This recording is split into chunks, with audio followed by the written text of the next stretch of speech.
Estamos viendo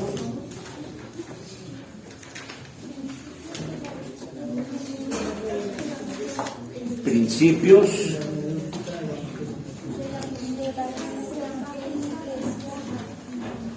de la hermenéutica evangélica, ¿cierto? Conservador. Entonces, en esos principios, amén, mi hermanito, sí, Señor. Cosas como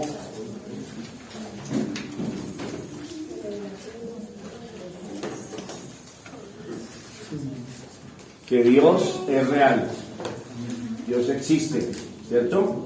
Amén. Dios fue el que inspiró su palabra y Él fue el que terminó darse a conocer usando la escritura, la palabra del Señor. Fue Dios el que tomó esa decisión de darse a conocer de esa forma. Entonces, todos esos son principios inamovibles. El lenguaje en el cual está escrito la palabra del Señor es un lenguaje confiable, eficaz, de comunicación, es decir, que no hay duda alguna de que cuando dice no hurtarás es no hurtarás, como para que usted diga, hombre, ¿será que aquí sí quiere decir que no robar o no adulterar? Eso es lo que quiere decir, ¿cierto? Entonces, el canon ha sido fielmente preservado. Entonces damos gracias al Señor porque por el Espíritu Santo, su poder, el canon ha sido preservado por el poder de Dios, no por los hombres. El poder de Dios ha permitido que las Sagradas Escrituras, desde el Génesis hasta Apocalipsis, hayan sido preservadas a través de los siglos, ¿cierto? Las Escrituras son cristológicas. El centro de su mensaje desde Génesis, y pondré enemistad entre ti, entre tu simiente y la simiente de la serpiente y la simiente de la mujer, cristológico hasta cerrar Apocalipsis. Cristo es el centro de las Sagradas Escrituras. De manera que no estamos encontrando allí oraciones poderosas, oraciones mágicas, qué sé yo, como se está hablando ahora, encontrando cosas extrañas. En la Biblia encontramos el mensaje de salvación, aunque tenga diferentes matices, ¿cierto? La Biblia ha sido escrita por humanos, por hombres inspirados por el Espíritu Santo, pero fueron seres humanos, varones común y corriente en sus tiempos, sus culturas, sus idiomas, o más específicamente su idioma, el hebreo y el griego, en los que escribieron la palabra del Señor. Que la iluminación del Espíritu Santo es indispensable para la interpretación de las Escrituras, es decir, que es gravísimo que un inconverso se adentre a tratar de entender y explicar esto, porque la Biblia ya sentenció que no se puede sin el Espíritu Santo entender un libro tan precioso, ¿cierto?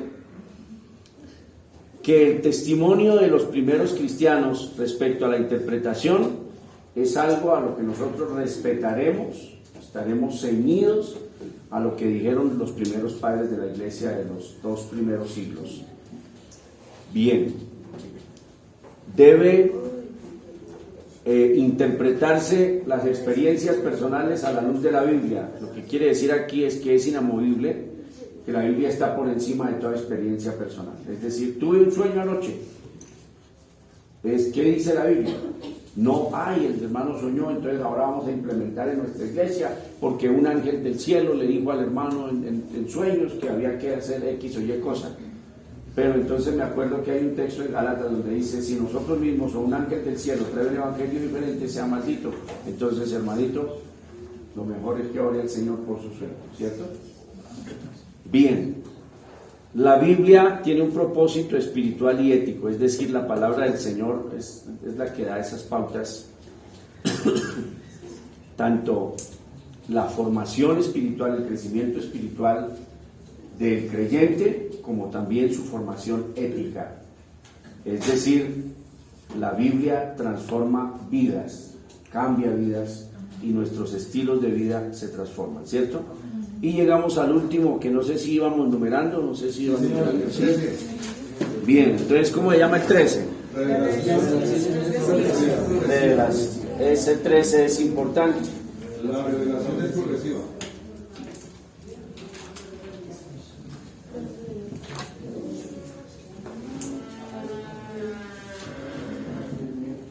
progresiva. Si está mal la, ¿cómo se llama? La ortografía. Bien. Entonces, por la gracia del Señor, por su preciosísima gracia, sabiduría, el Señor fue haciendo una revelación gradual a los antediluvianos tuvieron una revelación hasta un límite. Después de Noé, los post-diluvianos tuvieron otra revelación. Abraham tuvo una revelación un poco más amplia del resto, ¿cierto? Y a medida que fue avanzando, llegamos al tiempo de los profetas, todos los profetas, Isaías, por ejemplo, el profeta Jeremías, Daniel, tuvieron una revelación mucho más amplia. Por ejemplo, el profeta Daniel tuvo revelación respecto a la resurrección. La resurrección era algo que no estaba claro en las Sagradas Escrituras. En muchos aspectos de la antigüedad, la resurrección no era algo que cualquier persona dijera, sí, resucitaremos de los muertos para vivir eternamente. No, era algo, ya el profeta Daniel habla de la resurrección, ¿cierto? Y se cierra el canon del Antiguo Testamento, y cuando viene entonces el Nuevo Testamento, la revelación llega a su totalidad con el último escrito y el último apóstol, que es el apóstol Juan. Entonces este hombre se le revela el sello final del canon de la totalidad de las Sagradas Escrituras, de manera que ha habido una revelación gradual.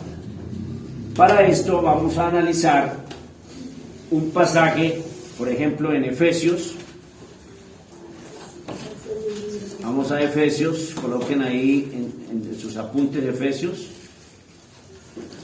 capítulo 3.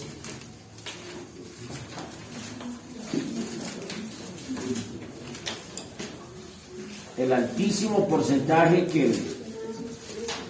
de revelación que tuvo el apóstol Pablo.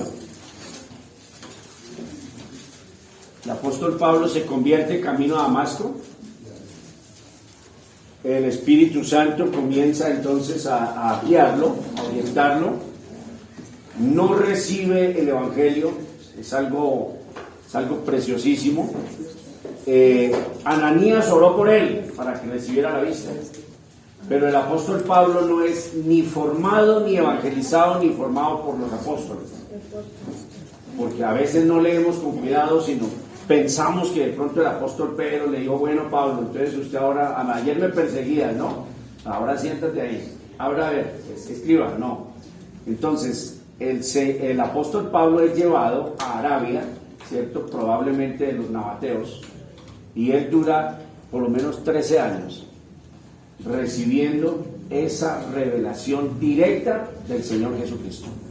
Es decir, todo lo que escribió en sus cartas, en sus 13 cartas que llamamos cartas paulinas, contienen la revelación que el Señor Jesucristo le dio al apóstol Pablo de forma directa. ¿Cómo? No es específico el apóstol, que él estaba ahí sentado y que el Señor Jesucristo se presentó en su cuerpo glorificado y comenzó a decirle, no narra él esa parte, ¿cierto? Pero sí nos narra con claridad que el Señor Jesucristo le reveló el Evangelio que él predica. Entonces a este hombre se le revelan la totalidad de las doctrinas fundamentales de la salvación, total, 100%. Y no como cierto tonto que le escuché por ahí que el apóstol en una carta tan cortica que iba a alcanzar a escribir todo, pues que obviamente había más cositas que nosotros teníamos que ir agregando.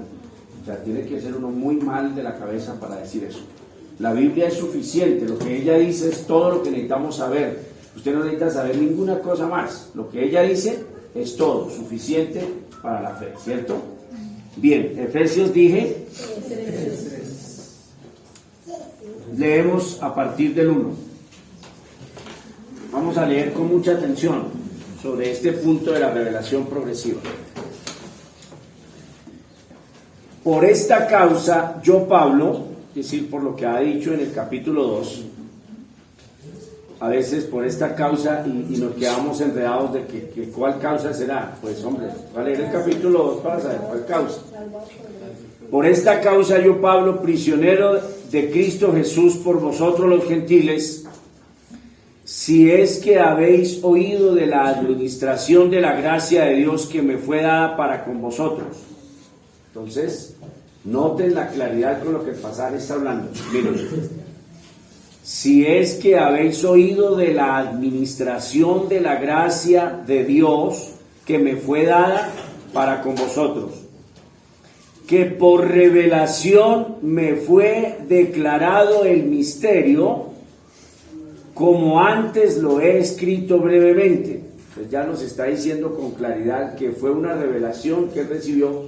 ¿Revelación de qué? Del misterio de esa gracia. Que la gracia es un misterio.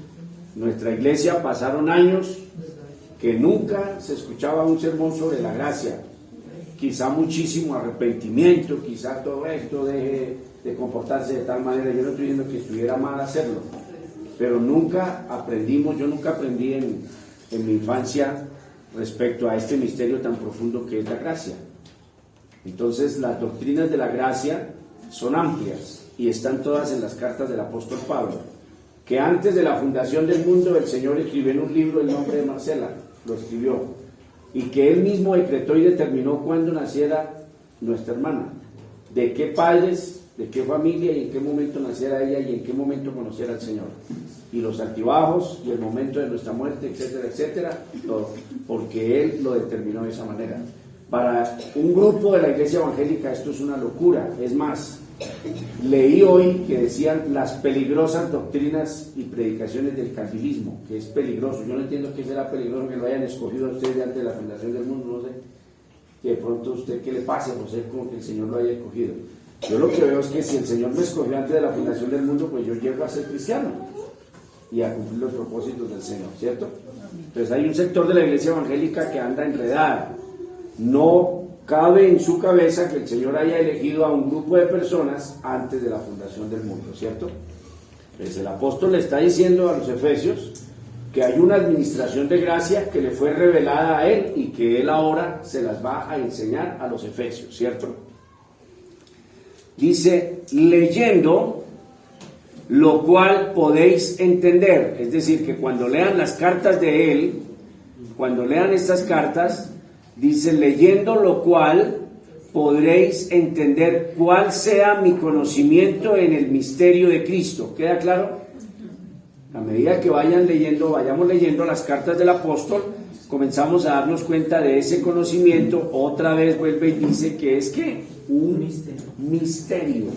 Entonces ya sabemos que el misterio es algo que ha estado oculto, que las personas no ven a simple vista, no se percatan, no logran percatarse, y que además, aunque haya un gran interés por descubrir eso que se percibe detrás de la cortina, no se logra descifrar hasta que el Señor en su gracia se lo revele a algún individuo, ¿cierto? ¿Cuál sea el misterio? Verso 5, misterio. Tengan en cuenta, y ustedes dicen, ¿de dónde sacan eso de la revelación progresiva? Misterio que en otras generaciones no, lo tienen en su Biblia, ¿no? No se dio a conocer a quienes, como ahora es revelado a sus santos apóstoles y profetas por el Espíritu, ¿cierto? ¿Cuál era el misterio? ¿Cuál era el misterio? Dije hasta dónde, hasta el verso 7, ¿cierto? ¿Cuál era el misterio? Dice, por el Espíritu, que los gentiles son coherederos y miembros del mismo cuerpo y copartícipes de la promesa en Cristo Jesús por medio del Evangelio. Ese era el misterio. Los judíos estaban totalmente convencidos, 100% convencidos, que el pueblo elegido eran absolutamente ellos, que ellos eran el pueblo de Dios y que por fuera de la genética o de la sangre judía no había la más mínima posibilidad de ser hijos de Dios. Eso era lo que pensaban los judíos. Hasta ahí llegaba su conocimiento, ¿cierto? Pero a Pablo se le fue revelado que los gentiles son coherederos. Ya sabemos que coheredero es el que hereda al lado de otro, coheredero. Son coherederos y miembros del mismo cuerpo, en este caso miembros del cuerpo de Cristo, ¿cierto? Y copartícipes, otra vez, copartícipes es que participa al lado del otro. Entonces, coherederos igual que con los judíos, ¿cierto? Con los judíos que serán salvos, el remanente que serán salvos. Copartícipes, que participamos de las promesas juntamente con ellos, en Cristo Jesús, y que ¿cuál es el medio? ¿Cuál es el medio de que los gentiles lleguen a ese copartícipes y a ser coherederos y a participantes del mismo cuerpo? ¿Cuál es el medio? El Evangelio, ¿se da cuenta? Del cual yo fui hecho ministro por el don de la gracia de Dios que me ha sido dado según la operación de su poder. Más claro, imposible. Pero hay otro pasaje. Primera de Pedro, capítulo 1. Entonces, más claro no se puede. Que en otro tiempo que no fue dado a conocer a los hijos de los hombres. No se dio a conocer, no lo entendieron. Primera de Pedro, capítulo 1, estuvimos predicando ayer en este pasaje, verso 10. Los que estuvieron conmigo anoche se acuerdan respecto que hablamos de cuál es el propósito de la fe, etcétera, etcétera, ¿cierto? Ahora concluimos entonces en esta tarde lo que dice el capítulo, de eso que hablamos anoche. Los profetas, ¿quiénes? El rey David fue profeta, ¿cierto? Profeta Isaías, y capítulo 1, verso 10, primera de Pedro 1, 10. Los profetas que profetizaron de la gracia destinada a vosotros. Que los profetas del Antiguo Testamento profetizaron de una gracia que se le iba a dar a quienes, a los gentiles, ¿cierto? Los profetas que profetizaron de la gracia destinada a vosotros inquirieron, eso es lo mismo que investigaron, inquirieron y diligentemente indagaron. Esa investigación y esa cantidad de preguntas, indagar es preguntar, ¿cierto? Esto es un término judicial donde se dice que fue llamado a indagatoria, es decir, el juez lo va a interrogar, le va a preguntar sobre el asunto. Dice que los profetas inquirieron e investigaron y preguntaron, pero ¿de qué forma? Diligentemente. ¿Saben cómo es eso, no? Así como ustedes estudiaron la Biblia esta semana, mejor dicho, o sea, a la hora del desayuno un poquito, a la hora del almuerzo otro poquito, y ustedes tremendamente estudiando la Biblia. Indagaron acerca de esta salvación, es decir, el profeta David, el profeta Isaías, los profetas menores, profeta Jeremías, todos los profetas estuvieron indagando y preguntando respecto de esa salvación que era a futuro. Dice, escudriñando qué persona y qué tiempo indicaba el Espíritu de Cristo que estaba en ellos. El Espíritu Santo, el Espíritu de Cristo, sabemos que es el Espíritu Santo. Padre, Hijo y Espíritu Santo son un solo Dios que es trino, ¿cierto? No como lo dicen los unicitarios, no, ustedes tienen que sacarse esa idea de su cabeza, eso está mal, ¿cierto? El Padre, el Hijo y el Espíritu Santo son un solo Dios, absoluto, indivisible, pero usted no puede decir que Jesucristo es el mismo Padre porque contradice e insulta a las Sagradas Escrituras, porque ellas no están diciendo eso, ¿de acuerdo? Entonces, el Espíritu de Cristo, el Espíritu Santo, claro, ¿cómo no? ¿Estaba en quiénes? En los profetas, ¿cierto? Estaba en los profetas, que estaba en ellos, el cual anunciaba de antemano.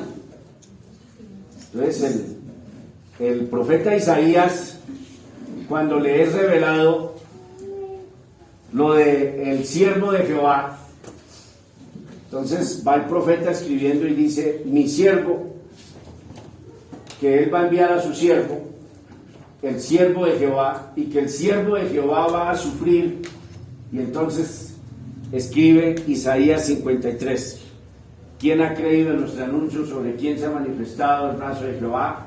¿Cierto? Porque, y comienza a hablar de los sufrimientos de Cristo de una forma casi exacta. Dice que porque despreciado y menospreciado fue el varón de dolores, y dice varón de dolores. Los judíos, miren, este datico, los judíos del siglo I, los rabinos del siglo I, prohibieron la lectura de Isaías 53 en las sinagogas. A ese colmo llegaron. Y muchas veces los evangélicos se comportan de la misma manera. No, ahí dice así, pero no diga así. Ahí dice que el Padre, ahí dice que el Padre envió al Hijo, pero no diga así. En el púlpito no diga así. El unicitario es tan radical, tan enfermo, tan radical, que llegan a ese punto. Y se vuelve su doctrina solo eso, solo unicidad. La Biblia no dice nada más, sino dice solo eso. No, el consejo de Dios es todo y tenemos que exponerlo como está escrito, ¿cierto? Y estos judíos del primer siglo prohibieron Isaías 53 leer porque se parecía demasiado al Mesías de los evangélicos o de los cristianos, mejor. O sea, llega uno a ese colmo. Esto se parece tanto a eso que mejor no lo leamos. Y ellos dicen que el siervo de Jehová de Isaías 53, ellos dicen que es Israel, o sea, la nación. Pero ¿cómo hago yo para explicar que la nación se le dice varón de dolores, experimentado en quebranto, como que escondimos de él el rostro y le tuvimos por menospreciado de Dios, y etcétera, etcétera? Comienza a hablar de una forma tremenda Isaías 53. Entonces el profeta Isaías dice, bueno, aquí hay un problema grave. Es el siervo de Jehová, pero cuando yo voy escribiendo, dice el profeta Isaías, el siervo de Jehová es Jehová.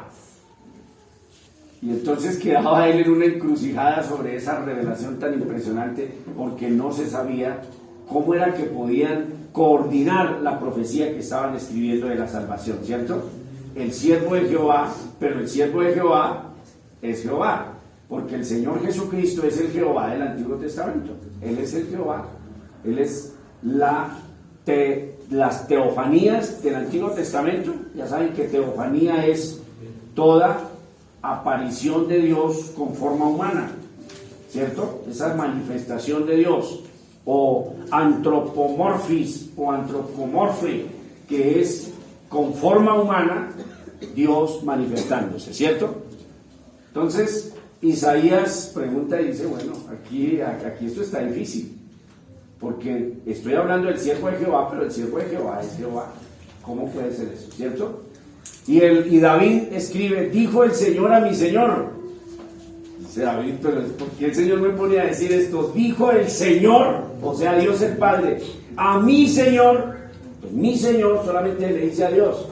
En la Biblia, recuerden eso, que el Señor, el Curios, es solamente a Dios. ¿Cómo es que dijo el Señor a mi Señor, siéntate a mi diestra? Pues hombre, eso se rompía la cabeza. La manifestación del Hijo no estaba clara en el Antiguo Testamento. Por eso sus cabezas estaban grandes, porque no estaba clara, ¿cierto? Hasta que llegó la revelación y se entendió que el Padre tiene un Hijo. El Padre tiene un Hijo y que ese Hijo es tan Dios como el Padre, con los mismos atributos, de la misma esencia, de la misma sustancia, pero que Jesucristo es Hijo de Dios, ¿cierto?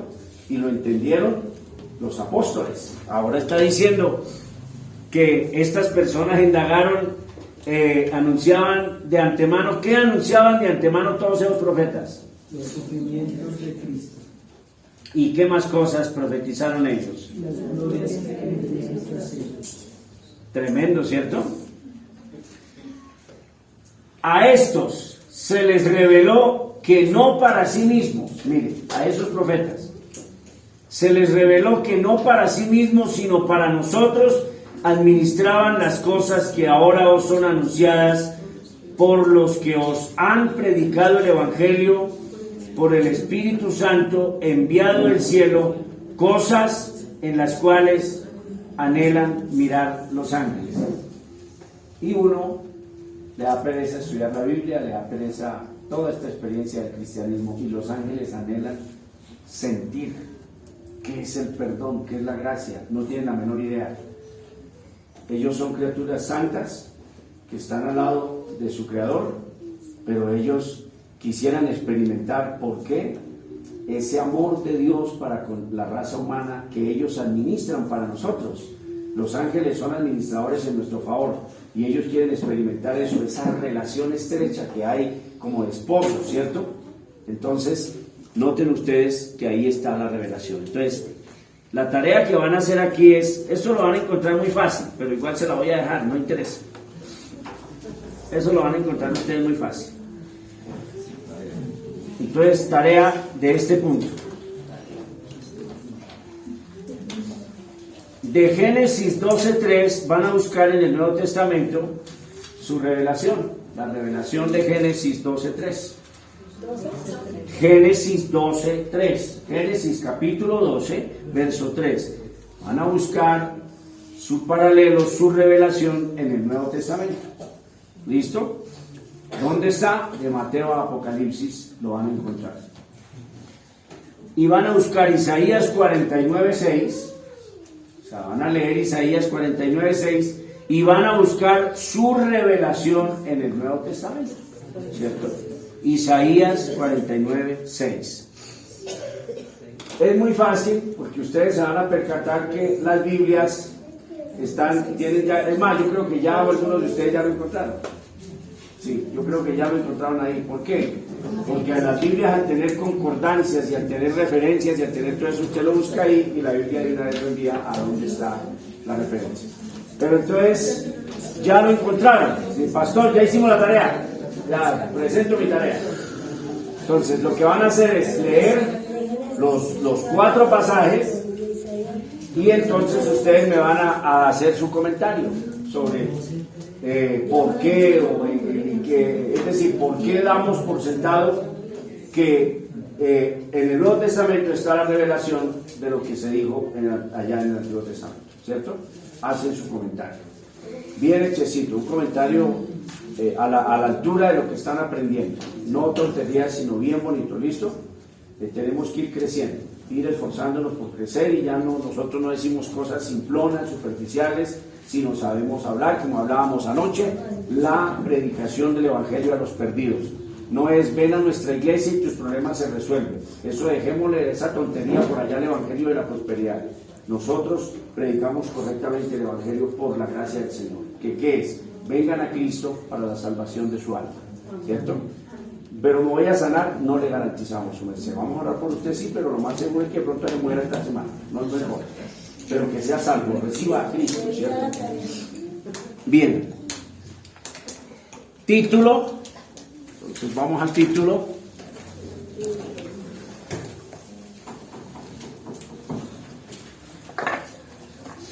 Creo que el marcador está.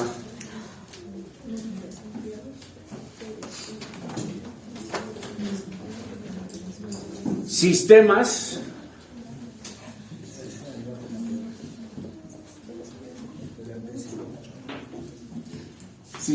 generales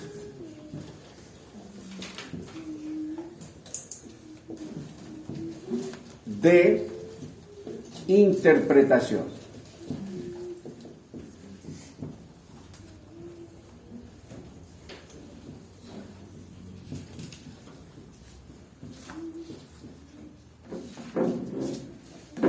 Sistemas generales de interpretación. Entonces arrancamos con el primero.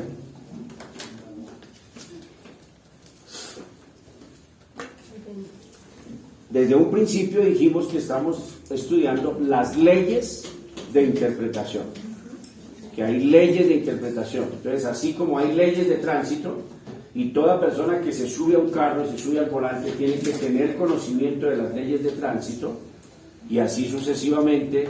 El que llega a una empresa, lo primero que le dan es una inducción y le dan el reglamento, ¿qué? El reglamento interno. Entonces, el que vaya a trabajar a esa empresa tiene que conocerse, ¿qué? El reglamento interno. El que vaya a ser estudioso de la Biblia, entonces, ¿qué tiene que aprender? Las leyes del estudio de la Biblia, que hay unas leyes. Que los hombres se las impusieron. Falso, mentira, no. La misma Biblia ha impuesto sus leyes, ¿cierto? Leidita, ¿estás incómoda, hijita? ¿No logras? No, hija, pero me da como, no sé, a ver, cortamos esto como un poquito. Ahí, a ver si de pronto ve mejor. Bien. Entonces, hay unos sistemas. ¿Qué es un sistema? Sí. Por ejemplo, cuando se hizo tanta propaganda al sistema Transmilenio, ¿sí? Pues que el sistema Transmilenio. Entonces, que el sistema Transmilenio tiene unas vías específicas para él. Entonces ya usamos el sistema. Que cuando usted se sube al sistema Transmilenio, puede recorrer toda la ciudad con un solo pasaje si no se sale de la estación, por ejemplo, ¿sí? Entonces, si usted no se salió de la estación, se baja ahí, se sube a otro, y todo con los 3.000 pesos. Y se baja acá y hace el transbordo y cosas como estas, ¿cierto? Y que el sistema entonces tiene ahora sí, valga la redundancia, tiene un sistema de alimentación. Entonces, que en los barrios periféricos hay unos buses que traerán las personas hasta estaciones grandes o hasta los portales. Que hay unos portales, entonces valga esa ilustración. Eso se llama ¿qué? Un sistema. Entonces, se han elaborado por los grandes eruditos y estudiosos los sistemas de interpretación. De manera que esos sistemas de interpretación, usted tiene que conocerlos y cada vez que vaya a estudiar la palabra del Señor, emplearlos. ¿Sabe por qué somos tan mediocres y da tanta tristeza? Porque usted simplemente está leyendo, si usted hace caso de leer todos los días, que yo no sé, imagino que habrá gente aquí que no lee, o todos leerán, eso yo no puedo hacer ese juicio, porque yo no estoy viviendo con ustedes para decir es que yo sé que ustedes no leen, eso sería falso. No sé, pero probablemente sí, probablemente no. Pero si usted pasa una semana sin leer la Biblia, pues ya más o menos nos vamos dando cuenta de su conocimiento bíblico, ¿sí ve? Su estado espiritual, es que el espíritu se alimenta con la palabra del Señor, ¿cierto? Y solamente lee, entonces usted lee, pero es decir, abre la Biblia, pero solamente la lee, hace su lectura, Salmo, San Mateo, qué sé yo, pero solamente la lee.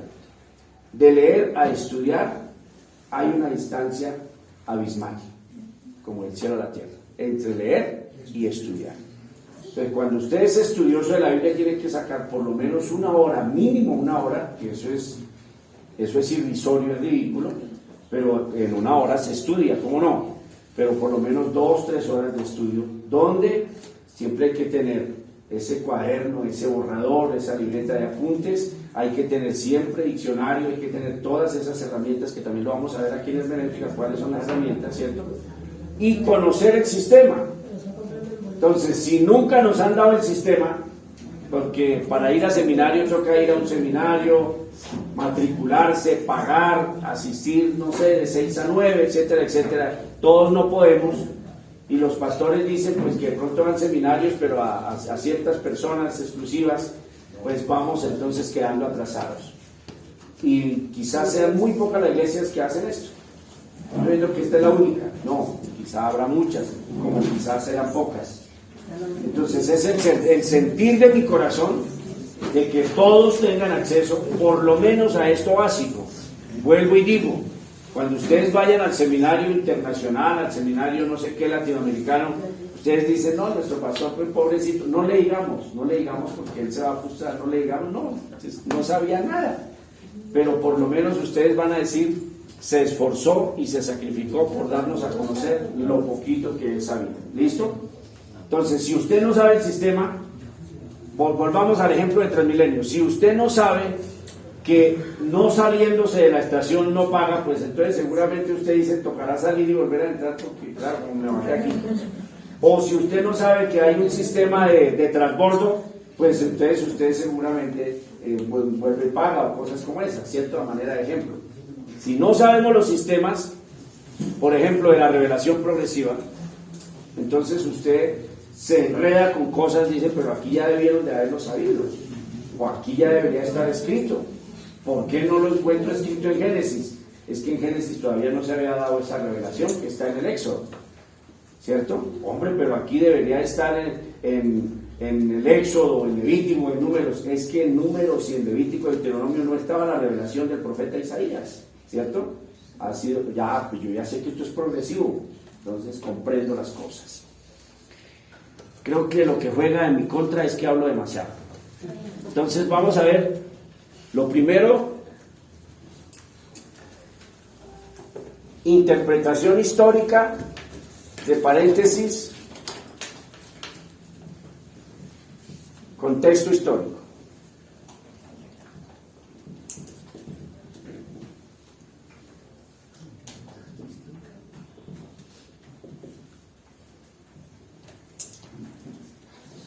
Entonces, ya tienen su libro, ¿no?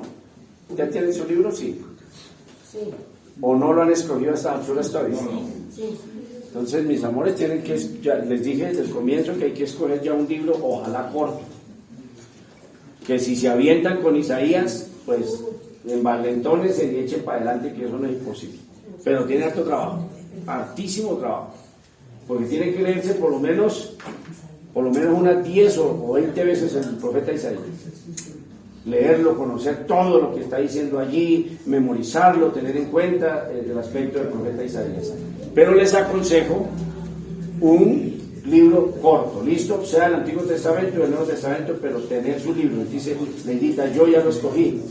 Les dije el sábado pasado, si coincide que todos se pusieron de acuerdo, no se pusieron de acuerdo, no, les gustó, quisieron. ¿Cuál libro, Marcelita? Segunda de Timoteo. Lolita, ¿cuál libro? Segunda de Timoteo. Lady, ¿cuál libro? No importa, no interesa, Segunda de Timoteo van a estudiar. Pero escójanlo, ¿listo? Entonces, al momento de escoger su libro, y esto se aplica así sea para un sermón, así sea para un sermón o para estudiar un capítulo o para lo que sea, siempre se sigue el mismo sistema, ¿cierto? ¿Por qué? Porque se supone que está derramado sobre el libro todo el aspecto histórico en el cual se escribió el libro. No quiere decir, no, pero es si voy a estudiar todo el libro, pero yo solamente voy a leer este capítulo. Usted no puede sacar el contexto histórico de ese capítulo, de ese versículo. Usted no puede decir, no, el contexto histórico no está impregnado aquí. ¿Cómo que no está impregnado si era el siglo I? O si era, no sé qué fecha, en el año 700 antes de Cristo. ¿Cómo va a decir usted que hay un verso que no está impregnado del contexto histórico? ¿Sí ve que es necio decir que no? Entonces, del profeta Isaías, ¿cuánto está impregnado el libro del profeta Isaías? ¿Cuánto está impregnado del 700 antes de Cristo? ¿Cuánto? Todo, el 100% del libro, de la parte histórica que se estaba viviendo en ese entonces, ¿cierto? Entonces, vamos a investigar lo primero a profundidad al autor.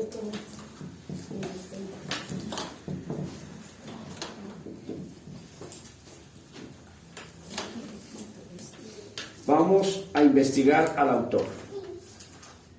¿Qué persona históricamente se acepta y se dice que escribió este libro? Los de la alta crítica dicen que Daniel no lo escribió Daniel, que Isaías no lo escribió Isaías, que el Pentateuco no lo escribió Moisés, que los Salmos no los escribió David, que Mateo no lo escribió Mateo, que el Apocalipsis no lo escribió Juan. Oiga, entonces ¿en qué estamos? Entonces, ¿qué loco escribió alguna cosa de estas? Por favor. No, eso es ser un grosero y insultar la Biblia. Históricamente se acepta. ¿Qué es históricamente? Que desde el siglo I se acepta que la primera carta de Pedro la escribió ¿quién? ¿Quién la escribió? El apóstol Pedro. Por eso aparece ahí carta del apóstol San Pedro a los expatriados. Pero la alta crítica dice que no, que eso fue por ahí en el siglo II, que un discípulo de Pedro, que para que le creyeran tomó el nombre del apóstol, entonces cerremos la Biblia y quemémosla, porque si eso es así, ahora como dicen los unicitarios que en el concilio de Nicea definitivamente cambiaron todo y cambiaron el sentido, y que no dice en el principio era el verbo y el verbo era con Dios, sino que lo correcto era el verbo era en Dios, etcétera, etcétera. Entonces, ¿cuántos textos nos cambiaron? Nos cambiaron todos los que nombran de Padre e Hijo. Entonces cerremos y dejemos así. Hagamos otra clase de investigación acá. Estudiemos cocina, por ejemplo, chévere, ¿no les parecería? Estudiemos cocina acá, pero dejemos esta recocha. Es decir, si la Biblia no es un libro fiable y confiable, ¿qué estamos haciendo aquí? Entonces, cuidado con eso. Por eso se llama que son los principios de investigación evangélica conservadora, porque de seguro en internet o en algún lado se van a topar con algún erudito de alta crítica. Y usted dice, ve, y aquí está diciendo que esto no lo escribió Jeremías. Ve, y el pastor él no sabe, él no ha estudiado. Vea que esto no lo escribió Jeremías. No, que la hermenéutica conservadora evangélica acepta y se ancla y se arraiga en unos principios fundamentales que son inamovibles. Son inamovibles. Por ejemplo, que toda la Biblia la inspiró Dios. Si la inspiró Dios, entonces es que, como es Dios. Lo que Dios inspiró es como es Dios. ¿Cómo es Dios? Santo, perfecto, inerrante, inequívoco. Entonces eso es la Biblia. Ah, no, que no aceptamos, que no, que sí puede tener errores. Entonces mejor dejemos así, porque ¿cuántos tendrá? ¿Cuántos podrá tener? A ver, ¿cómo hace usted para saber cuántos tiene? ¿Cierto que es mejor dejar así? Sí. Entonces no hagamos esto. Cerremos nuestros cuadernos, dejemos así, hagamos otra clase de charla y pongamos un aviso ahí. Por falta de confiabilidad en la Biblia se cierra esta iglesia. Pasen los vecinos y se den cuenta de eso. Pero si usted va a creer en la Biblia ciegamente, como enseño en el discipulado, entonces la Biblia es perfecta e inerrante, inequívoca. Lo que ella dice es así. ¿Listo? Vamos primero a trabajar ¿con quién? Con el autor. Vamos a tratar de investigar dentro del mismo libro el carácter. Pues espero que alcancen a ver de allá, ¿cierto?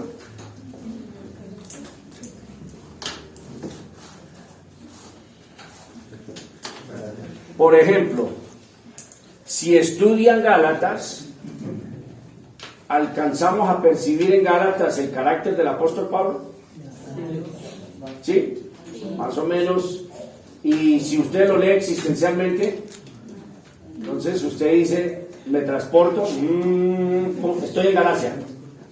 Y estoy en Galacia y estoy en culto, cuando de repente el pastor de Galacia abre y dice, hermanos míos, no sé en qué forma el griego, ¿cierto?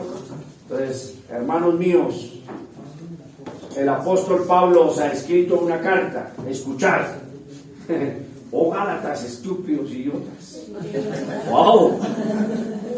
Hermano, el apóstol mandó decir eso, sí, ahí dice así. ¿Sí ve? El carácter. ¿Será que cuando usted estudia a Jonás, percibe el carácter de Jonás? Se percibe en toda su actitud y en todas sus cosas, se percibe ese carácter. Y uno queda hasta asombrado cuando le estudia a Jonás. Por ejemplo, si alguien no eso y se va a animar por Jonás, pues entonces hágalo. Yo sí decía cuando estaba en mi tierra. ¿Qué tal usted hablándole así a Dios? Es que los seres humanos somos indolentes, ¿cierto? Somos insolentes. Yo sí decía cuando estaba en mi tierra que seguramente tú eres tardo para la ira y grande misericordia y que no iba a matar toda esta plaga. Como quien dice, se perdió mi predicación porque resultó perdonando a los ninivitas. Y el Señor con su ternura, mire la ternura de Dios, porque nosotros hablamos de la ira de Dios, ¿cierto? Y de pronto que el ser humano, la mansa paloma, no. Mire la ternura de Dios. Jonás, ya se calmó. ¿Haces tú bien con enojarte tanto? Sí, me enojo hasta la muerte. Señor, ¿por qué no me matas? Yo quiero morirme. Porque él tenía unas ganas de ver que descendiera ese fuego del cielo y consumiera esos 600,000 habitantes de la ciudad. Porque les tenía un encono, porque resulta que este era Galileo. Jonás era Galileo. Y toda esta plaga le había causado mucha dolor y mucha tristeza al reino del norte. Habían violado a sus mujeres, robaban sus cosechas. Definitivamente los persas son de rapiña, una plaga fuerte. Entonces él estaba airado con Dios, imagínense eso, y le dijo, máteme. Y estaba bravísimo que porque es que una calabacera se había secado. Bravo. Que vea que ahora el sol me quemó la cara y que no sé qué, y estaba bravísimo. Y el Señor le dijo, te enojas tanto por una planta y había yo de matar todos los niños de brazos que están en Nínive y usted se enoja por una planta. Note la ternura del Señor. Entonces, ¿encuentran el carácter de Jonás? ¿Encuentran el carácter del apóstol Juan? Cuando leen sus cartas, hijitos míos, hijitos, os he escrito. Qué ternura. ¿Cómo sería una carta de su pastor? Iglesia de mi vida, de mi amor, me habéis hecho llorar demasiado, te amo, iglesia. ¿Cierto? Así sería.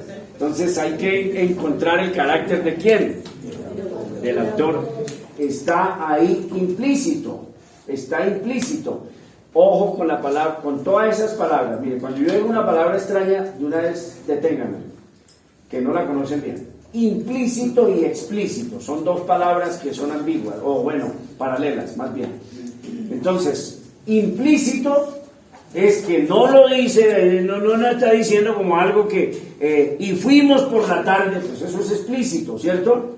Sino que deja entender que era la hora de la tarde. Nunca nombra, nunca dice en las horas de la tarde a las 5 fui, eso se llama explícito.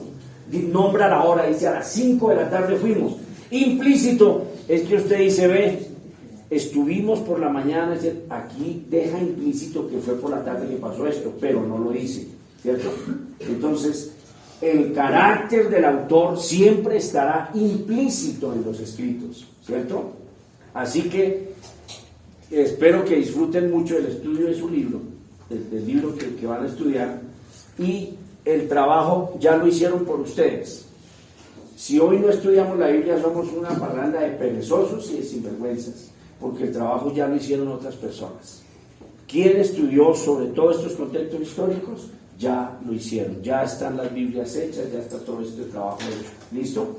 Entonces, eso es lo que vamos a buscar. ¿El carácter de quién? Vamos a buscar la cultura.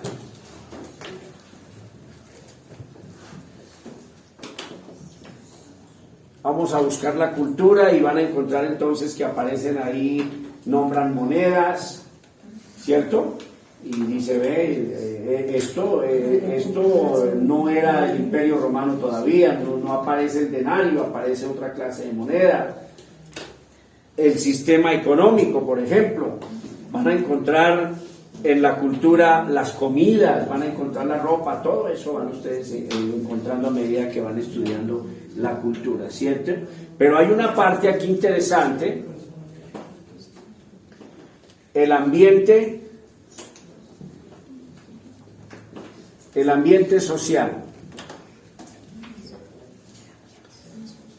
¿Qué es el ambiente social? Por ejemplo, si una persona escribe una carta hoy y quiere narrar bien sobre la situación donde vive, seguramente, aunque sea implícito, va a dejar dicho que estamos gobernados por un presidente socialista. Y de repente, si hay marchas y todo esto, va a quedar implícito en el escrito que han quemado estaciones de Transmilenio, que han roto estaciones, que han hecho taponamientos, que han quemado calles y todo eso, y va a dejar implícito en su escrito el ambiente ¿qué? Social. Pero si escribiera, por ejemplo, escribe alguien del campo, de Arauca, o escribe a alguien del Catatumbo, seguramente va a quedar implícito ahí, y como bien vemos, hermanos, primero pagamos la vacuna. Entonces, una carta hoy diciendo que pagaron la vacuna, si usted no estudia el contexto, va a pensar que es una vacuna contra el COVID o contra el sarampión, y comenzamos a predicar así. Ojalá me esté explicando. ¿Sí me estoy explicando? Y entonces, por ejemplo, si un escritor de Arauca nos habla de que pagó la vacuna, ¿a qué se está refiriendo? A una extorsión, ¿sí ven? pero se llama vacuna, pero resulta que nosotros conocemos por vacuna es lo que se les pone a los niños o vacuna contra el COVID o qué sé yo. Pero a eso se le denominó vacuna y que le cobran vacunas, ya la gente sabe de qué se está hablando. Pero si se lleva a otro país donde el vocablo vacuna es ese medicamento que se aplique, pues él va a entender, ¿cierto?, que es que le tocaba ir a comprar unas vacunas y que se compró el paquete de vacunas y seguramente iban a vacunar a los hermanos. Hasta que no se investigue y oiga, venga, resulta que aquí hablan de esta carta, hablan de unas vacunas, pero resulta que es una extorsión que les cobra un grupo armado, ¿sí ven? Entonces, ustedes tienen que buscar el ambiente, ¿qué? Social. Por ejemplo, el ambiente social del siglo I. Tiene que estar impregnado el Imperio Romano ahí en todos esos escritos que ustedes van buscando, ¿cierto? Ese ambiente, ¿qué? Social, ¿cierto? Pero también van a buscar, espero que lo alcancen a ver, mis amores, vida espiritual.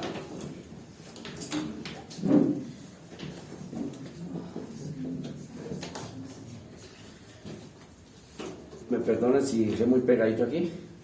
Bien, vida espiritual. Hay diferencia entre la vida espiritual de Jonás y del profeta Daniel. Entonces a veces dice, ¿de verdad hay que estudiar todo eso? Claro, porque entonces su estudio no es eficaz. Entonces usted es un mediocre. Y si pasa al púlpito, las mujeres de pronto dicen, bueno, gloria al Señor, no, pero entonces, es decir, nunca ustedes le van a explicar a alguien la Biblia. Las mujeres deben estar al mismo nivel de nosotros en el conocimiento de las Sagradas Escrituras, ¿cierto? Entonces, ¿hay diferencia en vida espiritual de Jonás a Daniel? Entonces, vemos a un Jonás con unas actitudes muy carnales, como por ejemplo, y quiso Jonás huir de la presencia de Jehová. ¿Eso no es muy carnal? ¿Eso no es muy osado? ¿Eso no es muy atrevido?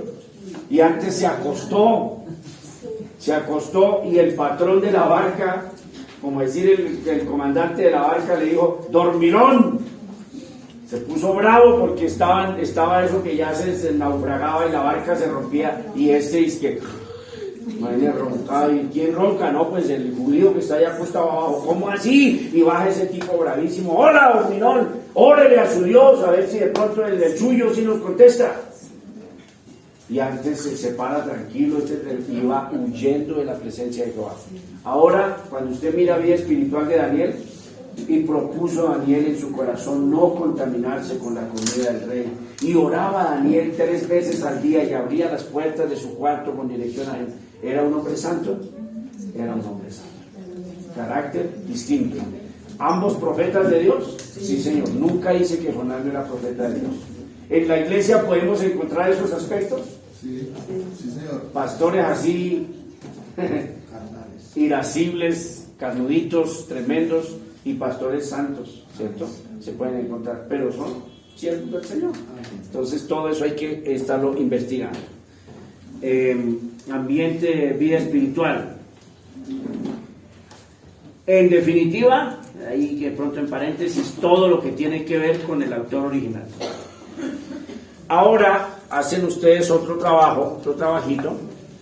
¿Ya notaron todo, mis amores? Sí. No alegue, Beatriz, por favor. ¿Cómo así que más trabajos? Sí, que haga otro trabajo. En el estudio de su libro, Beatricita, en el estudio de su libro. Entonces ahora, mi Beatriz preciosa va a buscar destinatarios.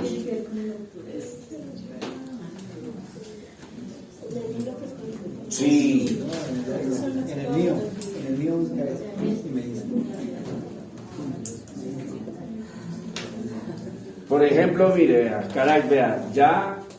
carácter de Giovanni, ya está diciéndole que sí, que investigue el libro él y que le pase todas las notas. ¿Sí? Carácter espiritual. De repente aquí hay otra persona que dice, yo debo ayunar. Para el pastor cuando me haga este examen, yo voy a entrar en ayuno, ¿cierto? Y él está diciendo que la mamá le haga el trabajo. Vida espiritual diferente, ¿sí? Destinatarios, cuidado con los destinatarios. ¿A qué gente se le escribió la carta? En eso cometemos un montón de errores.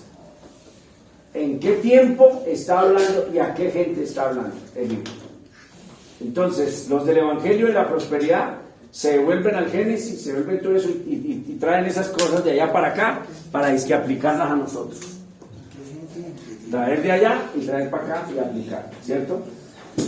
Pero a conveniencia, porque ya de pronto de la circuncisión, entonces dicen, no, circuncisión no, la palabra lo prohíbe. Nosotros solo traemos lo de pisar como es la planta de nuestros pies y será vuestro, pero la circuncisión no.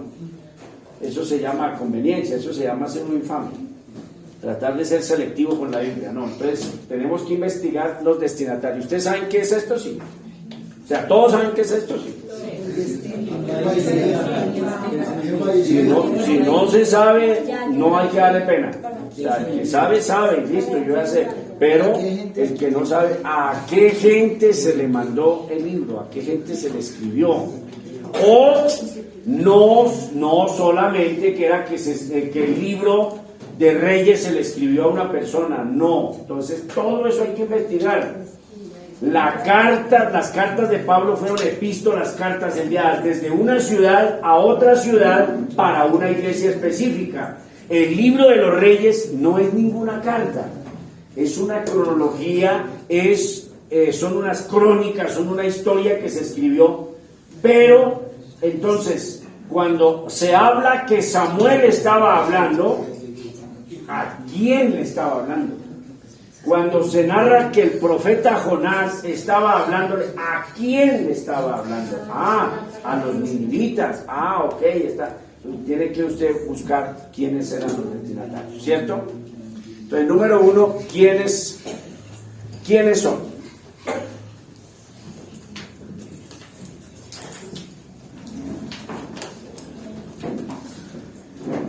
¿Quiénes son los destinatarios?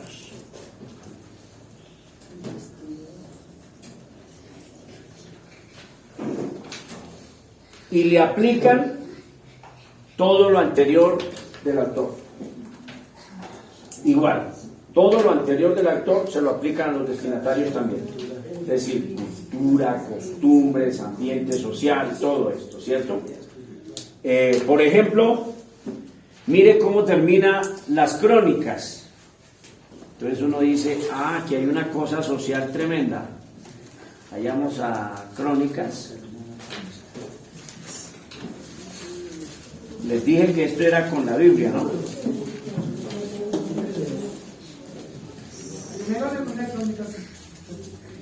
Eso, así me gusta, Carlitos.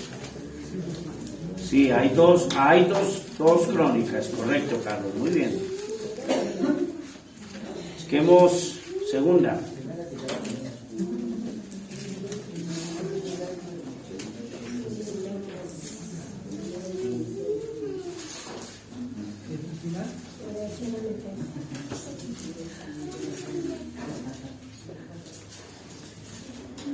Mire, a ver, usted tiene que existencialmente, porque ya pusimos esa regla, ¿cierto?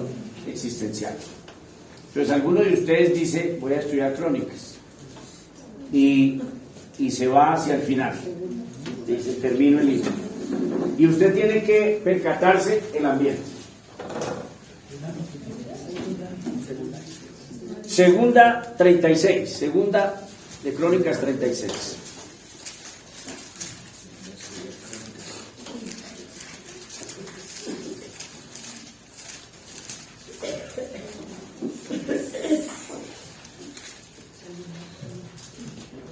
Miren,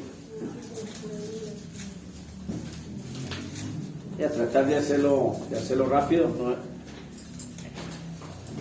De 21 años era Sedequías cuando comenzó a reinar y 11 años reinó en Jerusalén. 11, qué pena. Discúlpeme. 11, ¿ya tienen 11, 36, 11? De 21 años era Sedequías cuando comenzó a reinar y 11 años reinó en Jerusalén. E hizo lo malo ante los ojos de Jehová su Dios y no se humilló delante del profeta Jeremías que le hablaba de parte de Jehová. Entonces, wow, había un profeta llamado ¿qué? Jeremías. Que Jeremías era el profeta de los últimos reyes de Israel. Ya usted va tomando todas esas notas. Bien, y allá haga el esfuerzo por hacerlo usted, porque es que cuando usted se va a lo que trabajo que otros han hecho, no es que yo estudié yo, hagamos el esfuerzo de hacerlo nosotros. ¿Listo? Del profeta Jeremías que le hablaba de parte de Jehová, se rebeló a sí mismo contra Nabucodonosor, al cual había jurado por Dios, y endureció su cerviz y obstinó su corazón para no volverse a Jehová, el Dios de Israel. Apagamos el celular, lo apagamos totalmente para que no interrumpamos. También todos los principales, mire, entonces va usted ya adentrándose en ese contexto, ¿cierto? Entonces vemos a un monarca, y que ese monarca es lo más malo que la madre naturaleza ha parido. Entonces imagínese usted un presidente malo, ya usted va notando más o menos. Por ejemplo, el presidente Maduro, por ejemplo, si alguien escribe de Venezuela, ¿cómo escribiría? ¿Sí ven? Hay que prestarle atención a eso. También todos los principales sacerdotes del pueblo aumentaron la iniquidad. Entonces usted lo trae y trata de implementarlo, como si escribiera. Estaban gobernados por el presidente Maduro, qué sé yo, y también los pastores evangélicos y los curas y todo el mundo incrementaban la maldad. Dice, esto era definitivamente una plaga despreciable la que vivió en ese tiempo. Y entonces cuando usted va leyendo ahí, ¿sabe qué dice usted? Ay, de razón que les hicieron todo eso los de Nabucodonosor, los de Babilonia. Y entonces usted ya no dice, uy, pero cruel el Señor que destruyeron el templo, hicieron de todo y violaron a las mujeres. Y usted dice, de razón. Dice, también los principales sacerdotes del pueblo aumentaron la iniquidad, siguiendo todas las abominaciones de las naciones y contaminando la casa de Jehová, la cual él había santificado en Jerusalén. Y Jehová, el Dios de sus padres, envió constantemente palabra a ellos por medio de sus mensajeros, porque él tenía misericordia de su pueblo y de su habitación. Que Dios sí es misericordioso y amoroso. Mas ellos hacían escarnio de los mensajeros de Dios. Entonces usted dice, bien hecho. Me han escuchado a mí cuando que las mujeres mueren en una liposucción y que yo digo bien hecho, y que hay gente que quisiera matarme por yo decir eso. Que agrandamiento y se murió bien hecho. Ojalá siempre muera 2 veces. Está alentada la persona, ¿y por qué agrandarse por checa? ¿Y por qué quiere verse así? Eso es lujuria. Eso es lujuria, no es que las de grande las miran y las codician, entonces es lujuriosa porque quiere verse así. Entonces, note ustedes que dice, bien merecidos se lo tenían, porque mire todo esto que hablan acá, que eran abominables, malos con todo el sentido de la palabra. Dice que a esos mensajeros buenos que Dios les enviaba en su misericordia, como hoy en día, hacían escarnio de los mensajeros de Dios y menospreciaban sus palabras, burlándose de sus profetas, hasta que subió la ira de Jehová contra su pueblo y no hubo ¿qué? Tremendo. Ya nos percatamos de todo el ambiente cultural. No, en este caso es el ambiente ¿qué? Social, el ambiente social que se está viviendo, ¿cierto? Vayan entonces a Jueces.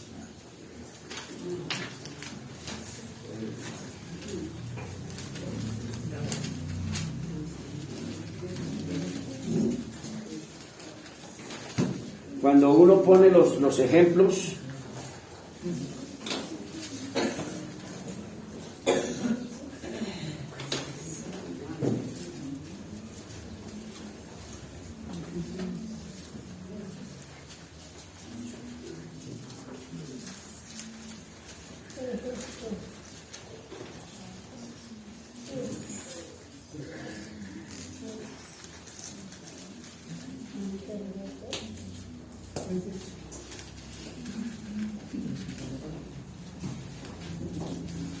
creo que está en el En el Jueces 1, si no estoy mal. Vamos a ver si lo...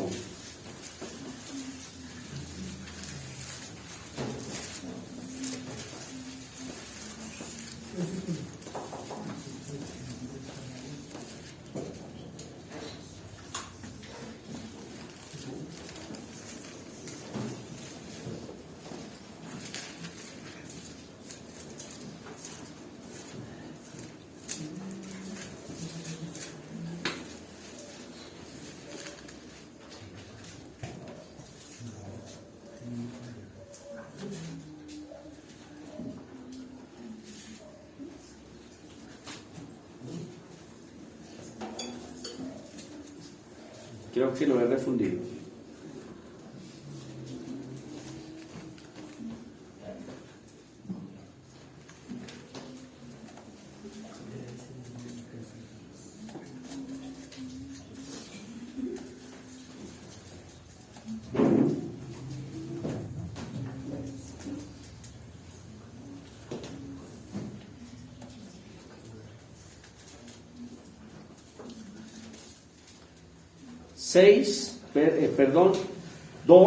Jueces 2, 6 en adelante. 6 en adelante. Porque ya Josué había despedido al pueblo, ¿ya lo tienen? Sí. Capítulo 2, verso 6. Porque ya Josué había despedido al pueblo, los hijos de Israel se habían ido cada uno a su heredad para poseerla, y el pueblo había servido a Jehová todo el tiempo de Josué, y todo el tiempo de los ancianos que sobrevivieron a Josué, los cuales habían visto todas las grandes obras que Jehová que él había hecho por Israel. Pero murió Josué, hijo de Nun, siervo de Jehová, siendo de 110 años, y lo sepultaron en la heredad de Timnat Sera, en el monte de Efraín, al norte del monte de Cas. Y toda aquella generación también fue reunida a sus padres, y se levantó después otra generación. Este texto yo lo amo, y estaba como refundido. Y se levantó después otra generación que no conocía a Jehová ni la obra que él había hecho por Israel. ¿No es extraño? O sea, ahí pasó algo. Entonces no es simplemente leer, sino existencialmente meterse en la situación, en el ambiente social que se estaba desarrollando. ¿Pasó algo? ¿Qué pasó? Ellos no quisieron aprender, no quisieron seguir. Entonces Carlitos comienza a hacer un juicio, ¿sí ve? O bien no quisieron, o los viejos no les enseñaron, pero algo pasó. Porque ¿cómo es posible que no conocían a Jehová? ¿Cierto? Dice el 11, después los hijos de Israel hicieron lo malo ante los ojos de Jehová y sirvieron a Baales. Dejaron a Jehová, el Dios de sus padres, que los había sacado de la tierra de Egipto, y se fueron tras otros dioses, los dioses de los pueblos que estaban en sus alrededores, a los cuales adoraron y provocaron a ira a Jehová, y dejaron a Jehová y adoraron a Baal y a Astarot.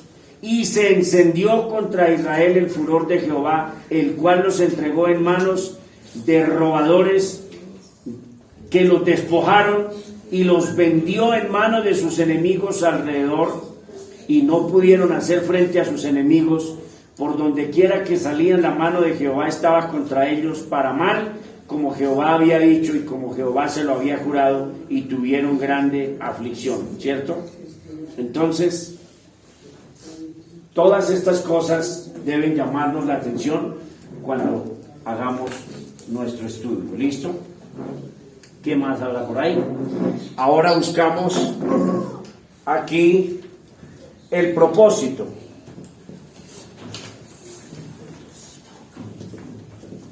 ¿Qué buscamos? El propósito. Entonces buscamos el propósito. El propósito, completemos el propósito del escrito.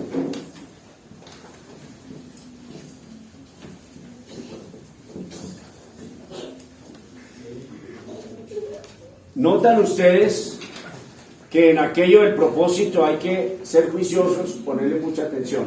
A ver, Crónicas, ¿cuál era el propósito? Crónicas, Reyes, Jueces, ¿cuál era el propósito? Digamos esto histórico. Narrar la historia. Narrar la historia, Dios les bendiga, muy bien, narrar la historia. No había quizá había un propósito de que conocieran que apartarse de Jehová. Se podría encontrar entre líneas, bueno, el escritor, los escritores de los jueces y todo esto, quizá el propósito era que las otras generaciones supieran lo gravísimo que era apartarse de Jehová. Pero en términos generales, ¿cuál era el propósito? Narrar unos hechos puntuales que sucedieron. Ahora, Jeremías, ¿cuál era el propósito? Jeremías, libro del profeta Jeremías. Sacar a la luz el pecado que Correcto. Estregarles el pecado y lo que dijo Gustavo, llevarlos, al mostrarles su pecado y denunciar el pecado, llevarlos ¿a qué? Al arrepentimiento. ¿Para evitar qué? La invasión. Ya el Señor le había dicho que venía una invasión de parte de Nabucodonosor y que iba a ser un desastre sin precedentes, que iba a ser escalofriante lo que iba a pasar en Jerusalén. Entonces envió a Jeremías, el profeta temeroso, el profeta que lloraba, el profeta que sufrió demasiado, al que se le dijo semejante a Ezequiel. A Ezequiel también se le dijo lo mismo. Vaya, se van a burlar, no lo van a escuchar. ¿Con qué ánimo sale uno? Pero toca salir con ánimo. Si el Señor me dice, Pedro, ve a mesitas del colegio, lleva mi evangelio, se van a burlar de ti, te van a escupir y se van a burlar y nadie te va a poner cuidado. Como que el corazón de uno está en un estado triste o extraño, ¿no? Imaginen que voy a estar hablando pero que nadie me va a poner cuidado y se ponga. El Señor le dijo a sus profetas, nadie les va a prestar atención, pero ¿qué? Pero díganlo, díganlo. Y entonces Ezequiel preocupado y el Señor le dijo, si ellos tienen cara dura, yo a usted le voy a dar una cara más dura todavía. Entonces se necesita a veces pastores de temple, que no se les tiemble y no importa que sean criticados y que digan, pero ya está rayando por ser grosero y está, no importa, que digan lo que digan, pero a veces a las personas hay que decir las cosas con los puntos bien sobre las íes, porque cuando el punto queda sobre la E, eso es extraño, ¿sí o no? Porque la E no lleva punto. Entonces cuando usted siente miedo y no le coloca el punto donde es, porque eso del punto sobre la I se da cuenta que eso es del léxico elegante. Y digo, oye, aquí está hablando del punto sobre la I. Y el que no conoce esa parte del lenguaje y de las costumbres del idioma, entonces piensa que es en serio, que hay una parte en Colombia que la persona se le olvida ponerle el punto a la I y que esa persona está tratando de llevarnos a todo a que le ponga el punto sobre la I. Cuando le dicen, no, eso no quiere decir eso, lo que está diciendo el punto sobre la I es que le canta todas las verdades. Y le dicen, hasta qué mal se va a morir. Ese mismo estilo estaba en el Antiguo Testamento. Había cosas que pareciera que no son, porque dicen, pero esto es específico, está dando es como un ejemplo específico. No, señor, está ilustrando para decir algo más grande o más trascendente. ¿Me expliqué? Bien. Propósito de San Mateo. Propósito del Evangelio según San Mateo. Sí. Narrar la biografía de Cristo para unas personas específicas. Hay que leer San Mateo para saber a qué persona específica le escribió Mateo. Propósito del Evangelio de Juan.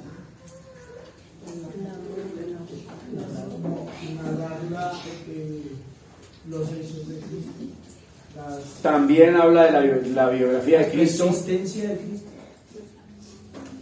Dígalo mismo. La preexistencia de Cristo. En este caso, el propósito del Evangelio de Juan es hacerles saber a sus lectores que Jesucristo es Dios eterno. Que Jesucristo no tiene ni comienzo ni fin y que es Dios eterno, uno con el Padre. Y entonces usted tiene que descubrir los propósitos, porque es extraño. Entonces vayamos al ejemplo. Me estoy demorando mucho con esto, pero no importa. ¿O qué opinan ustedes? Si está algo mal, me dicen. Entonces van a San Mateo y usted dice, ve, pero esto es extraño. A mí me parece que Juan se equivocó y me parece que no era un buen escritor. Si usted no conoce el propósito, va a enredarse. Arranque con Mateo capítulo 1.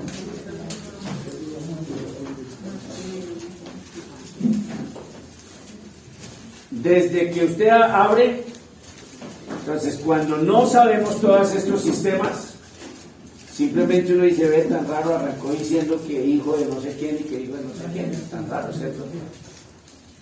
Es más, ¿sabe? Una persona que no está empapada de los sistemas dice, yo no veo que haya espiritualidad ahí o que uno necesite saber todo eso.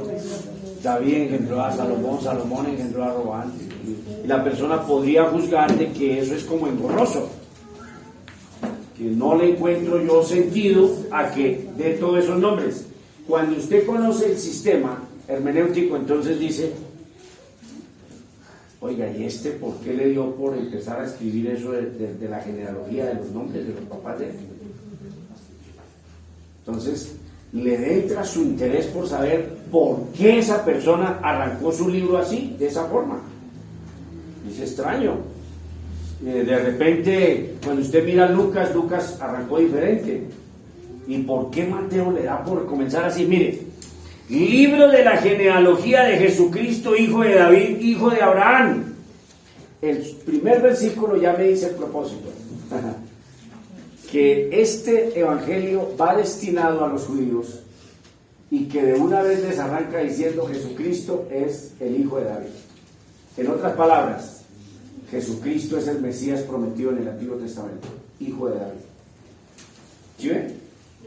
Y entonces dice, en otras palabras, dice San Mateo, señores rabinos, señores fariseos, señores saduceos, escribas y doctores de la ley, les voy a demostrar que Jesucristo es descendiente directo del rey David.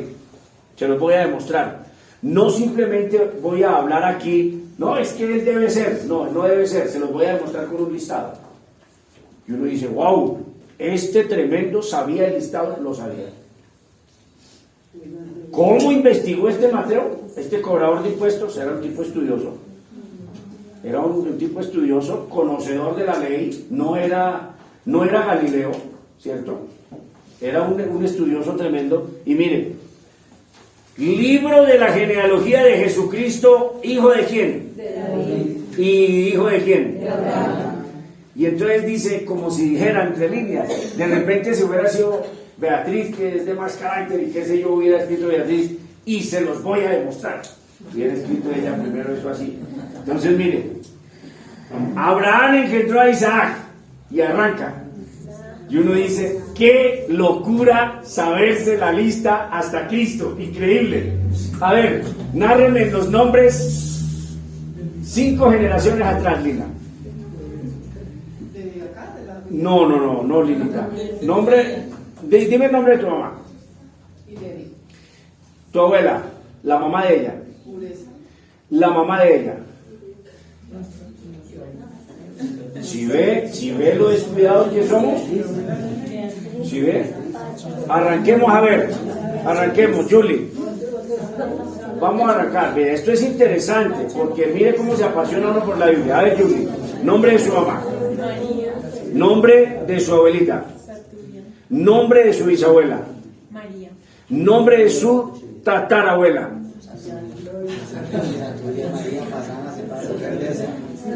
Entonces, mire, ahí me preguntan, Pedro, nombre de su papá, Pedro Antonio Rojas Díaz. Nombre del papá de su papá, Lisandro Rojas. Nombre del papá de su abuelo. Yo no sé cómo se llamaba mi bisabuelo, yo estoy igual que él. Yo no sé cómo se llamaba el viejo de mi bisabuelo. Bisabuelo. La madrecita ya conoce tataranietos y yo no sé el nombre de mi bisabuelo. ¡Qué desastre! No. Y dice, esto es una locura. Y dice, y se los voy a demostrar, dice este tremendo, en otra genealogía, la de Lucas. Lucas es el más grande, prominente, un médico griego, y los griegos eran una locura para las letras. Por eso el Nuevo Testamento se escribe en griego. Miren, los griegos eran una locura. Arrancan los griegos y dice, engendró a tal, hijo de tal, hijo de Adán. Demuestra Lucas desde Adán hasta Cristo, y uno dice, esto es la locura de locuras de locuras. Increíble que este Mateo se sepa todos los nombres. Miren, y sigue. Y engendró. Mire, 12. Después de la deportación de Babilonia, Jeconías engendró a Salatiel, y Salatiel engendró a Zorobabel. Zorobabel engendró a Abiud, y Abiud engendró a Eliaquim. Eliaquim engendró a Azor. Azor engendró a Sadoc. Sadoc a Aquín. Aquín a Eliú. Eliú engendró a Eleazar. Eleazar a Matán. Matán a Jacob. Y Jacob engendró a José. Mire, una locura. Pero usted no se apasiona por la Biblia, mis amores. Yo quiero que este estudio les sirva, ¿sabe qué? Para apasionarse por la palabra del Señor. Dice, yo no veo espiritualidad en eso. Yo me salto. Yo arranco aquí. El nacimiento de Jesús fue así.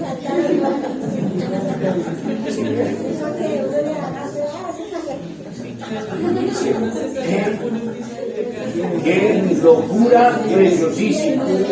No estoy diciendo una palabra fuera de tono. Pablo dijo que la predicación del Evangelio era locura, y que por esta preciosísima locura el Señor salvó a los suyos. Por eso no digo con toda tranquilidad, esto es locura de locura. Por Dios, se sabe desde Abraham hasta José.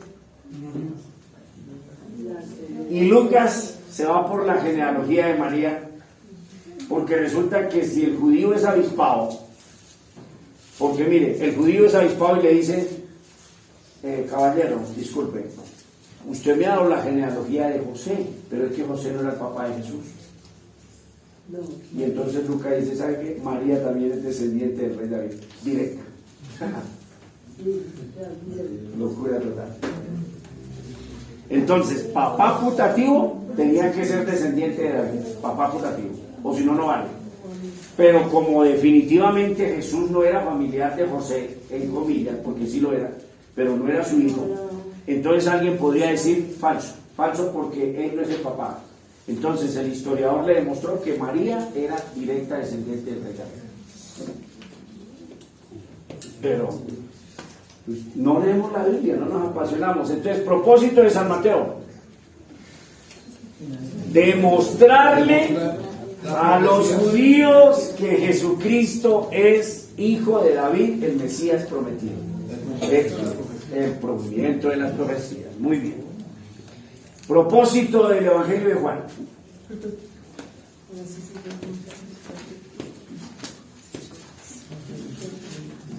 En serio que me estoy demorando, mis amores, pero yo quiero sumergirlos en esto, porque si solamente les nombro los puntos, ustedes se van con la información, pero no con la pasión. Leas en la genealogía de Lucas. Lucas el griego, mire, hay gente tan privilegiada en esta vida, y se me olvidó decirlo el día del homenaje a Gustavo. Teófilo, un griego tan privilegiado que le escribieron 2 libros a él, para que disfrutara de la historia de Jesús. A él. Lucas le escribe el Evangelio a Teófilo y le escribe el libro de los Hechos a Teófilo. Oh, excelentísimo Teófilo. Como me pareció bien que los otros habían escrito de Jesús, diligentemente investigué, dice él, y comenzaron los arqueólogos a descubrir que el historiador Lucas estaba por encima de Tácito, por encima de Josefo, por encima de los grandes historiadores del siglo XX. Este Lucas les dejó la polvadera. Investigaba cosas tan impresionantes que uno dice, oiga, este sabía cuánto calzaba Herodes. Se sabía la calza de Herodes.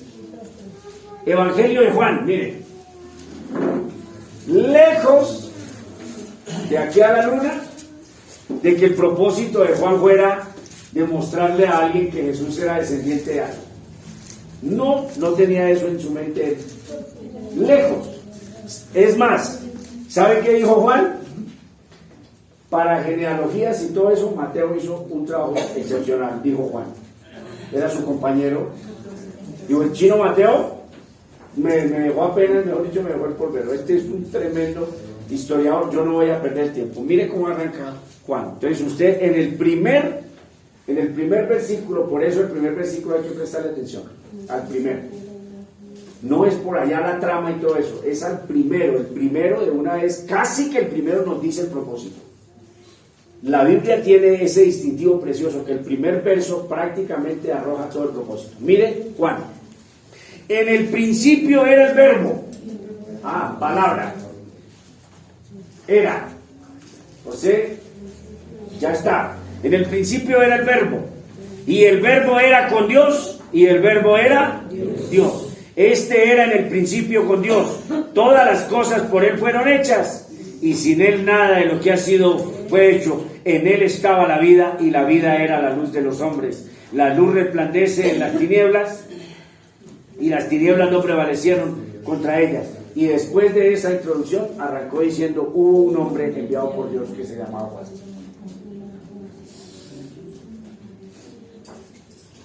¿Nombra a María? ¿Nombra que el ángel la visitó? ¿Nombra a Zacarías? No nombra a nadie. Entonces, ¿qué quiere demostrar Juan en estos primeros? ¿Qué quiere demostrar Juan? La deidad del Señor Jesucristo. ¿Jesucristo es quién? Dios. Jesucristo es Dios. Uno con el Padre, pero no el Padre. Porque mire, cuando ustedes conocen el sentido, eso también lo vamos a estudiar, el sentido del texto. El sentido del texto. Pensamos, Carlitos, las personas piensan, los que son caprichosos, como el unicitario dice, que se escribió de esa manera, pero que ese no es el sentido del texto.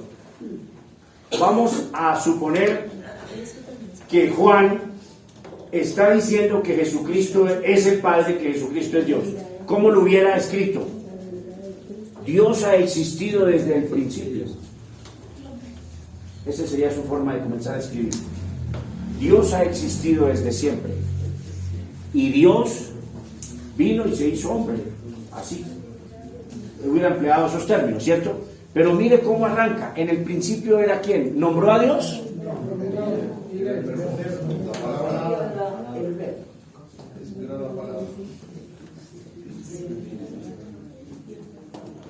Aquí tenía que aparecer la palabra Theos o Dios, pero él, en vez de colocar esto, dijo que en el principio era el ¿qué? ¿Para qué hace eso si es el mismo?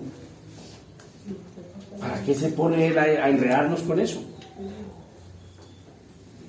Los unicitarios son necios, son caprichosos. ¿Para qué él escribe esto si en el principio era Dios? ¿Para qué se pone a enredarnos con esto? O sea, en vez de felicitar yo a Juan, yo lo regaño. Llego al reino de los cielos y digo: hombre, pero usted ¿para qué no se enredó? Que el verbo, o sea, ¿para qué pone a escribir todo eso? Mire, que está haciendo diferencia entre el verbo y está haciendo diferencia entre el verbo y Dios. En el principio era el verbo y el verbo era con. Dijeron que este con no era sino en, igual, no me importa. Si dice en, igual, no me interesa. Si en el original dice en Dios, no me interesa porque yo estoy convencido de que los dos son uno. No tengo problema. En el principio era el verbo y el verbo era ¿qué? En o con. A ver, cuando aprendamos esto, dice el pastor, pero estamos viendo es el sistema y usted ya se adelantó a esta parte. No importa, miren mis amores. El sentido del texto. Eso es lo que se llama sentido. Cuando Juan se preocupa por hacer diferencia en estas dos palabras, ¿busca decirnos algo? Sí. ¿O se levantó muy temprano y está trasnochado? Porque si ellos madrugaban así y la cabeza como la mía, pues dale, resulta no diciendo cosas. ¿Entendieron sobre el propósito? Voy demasiado lento. Bien. Propósito. La misma situación. Entonces, costumbres, coloquen ahí. Costumbres.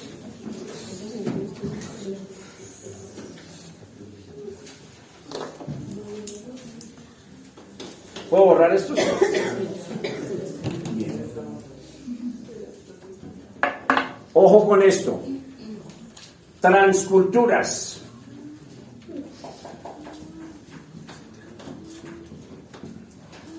Descubran lo transcultural. ¿Qué es transcultural? No hablen de la tarea que les puse. No estoy hablando de la tarea. ¿Qué sería en este caso lo transcultural? O de pronto ustedes dicen, escriba una palabra más bonita.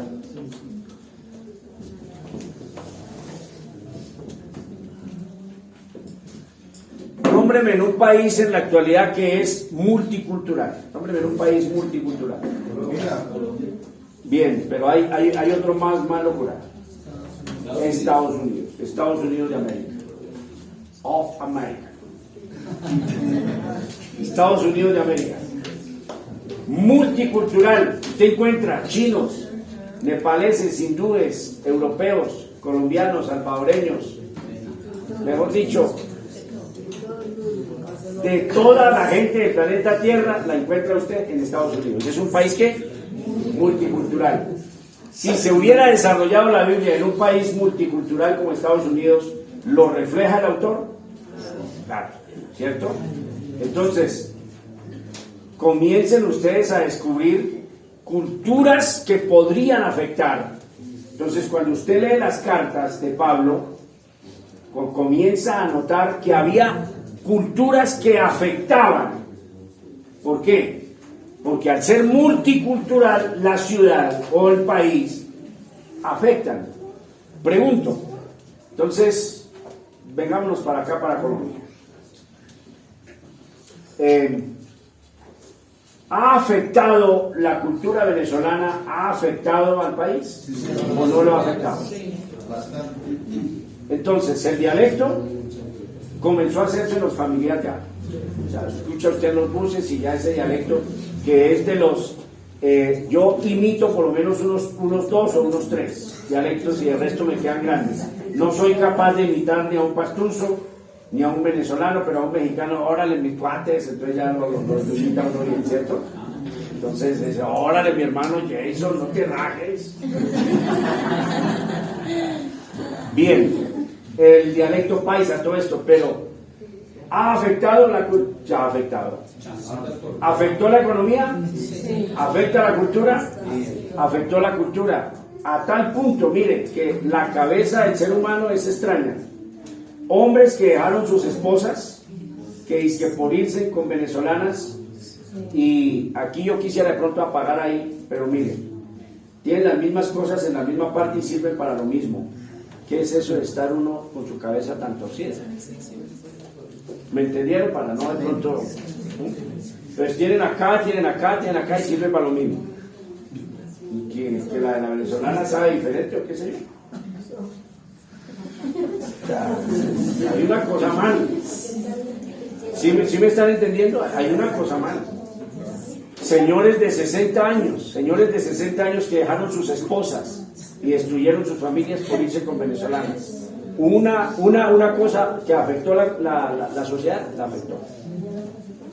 Entonces, mis amores, cuando ustedes leen, por ejemplo, Nehemías, entonces los chinos ya enseñaron Nehemías y tremendos ahí en el púlpito, punto 1, punto 2, punto 3, A de 1, A de todo eso. ¿Qué notamos ahí? ¿Hay una multicultura o una cosa transcultural ahí en Nehemías? ¿Comienza usted a notar cuando va leyendo, cuando va estudiando Nehemías? Dice, pastor, nunca lo he leído, no asistí los sábados. Pues lean Nehemías. Bien.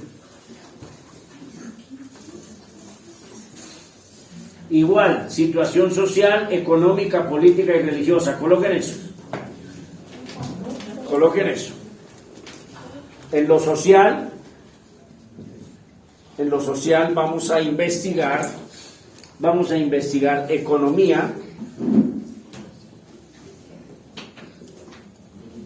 vamos a estudiar economía política.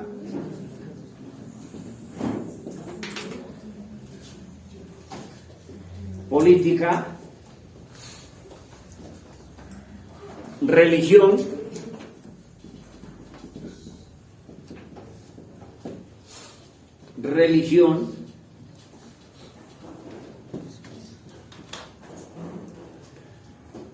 etcétera.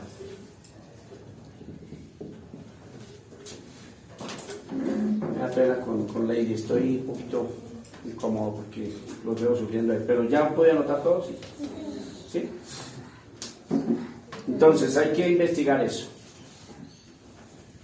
Hubo una situación económica que hizo que los israelitas se trasladaran a Egipto. ¿Cierto que sí? Bien. Hubo una situación social que hizo que los israelitas salieran de Egipto. Entonces, todo eso usted tiene que ir investigando. Entonces, lo que los llevó a Egipto fue una situación que económica. ¿Por qué? No había pan en Canaán, había un hambre y se escuchó, porque eso es, Caracol ha estado desde antes, imagínense. Caracol fue el que cubrió la noticia de la muerte de Abel. Nos informan que Caín ha matado a su hermano, ¿cierto? Caracol. Y llega el rumor y llega la noticia que había pan, ¿dónde? En Egipto. ¿Y qué persona fue la responsable de que hubiera pan en Egipto? Imagínense. Y usted va descubriendo y va disfrutando del estudio. Oiga, pero mire, Dios es tremendo. Y va descubriendo la soberanía de Dios. A ver, ¿pecaron los chinos cuando vendieron a su hermano? Sí. ¿Pecaron o no pecaron? Sí. ¿Y deben dar cuentas por ese pecado? Sí. ¿Y cómo explica usted que Dios utilizó ese pecado para llevar a José de aquí a aquí?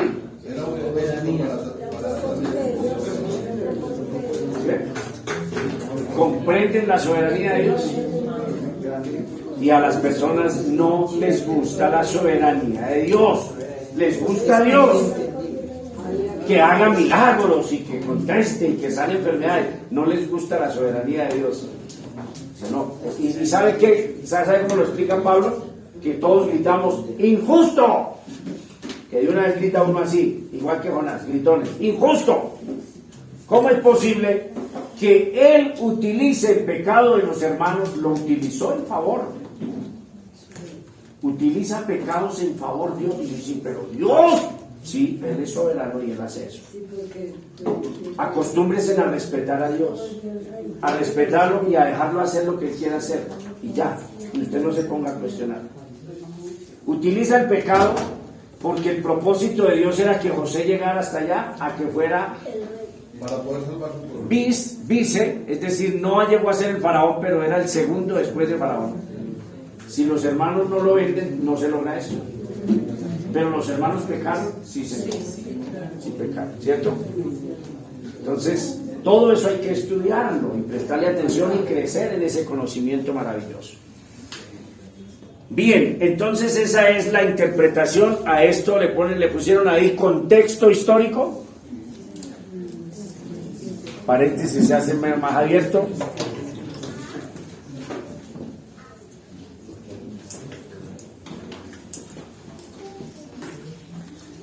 ¿Les es familiar contexto histórico, contexto? ¿Les es familiar o no? Bueno, solo entendió la. Cuando usted hable de contexto histórico es porque está hablando de contexto histórico. No es simplemente nombrar un montón de contextos, es que yo estoy hablando del contexto histórico, ¿cierto?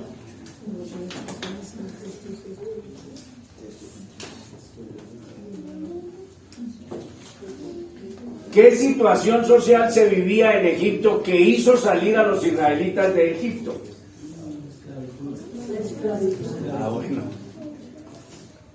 Los dos contextos, hay hay una distancia abismal entre esos dos contextos. O sea, aquí es el hambre que nos lleva allá y la solución la dio un hebreo. Y el hebreo era segundo después del rey.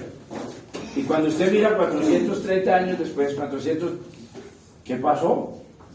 Ahora esos que vinieron aquí y que el hijo de ese pastor de ovejas, de esa persona de tribu, era el segundo, ahora les están dando el látigo y los están obligando a hacer ladrillo y todo eso, y están prácticamente en pelotos y descansos haciendo ladrillo. Oiga, ¿qué pasó en 400 años? En 400 años cuántas cosas cambian.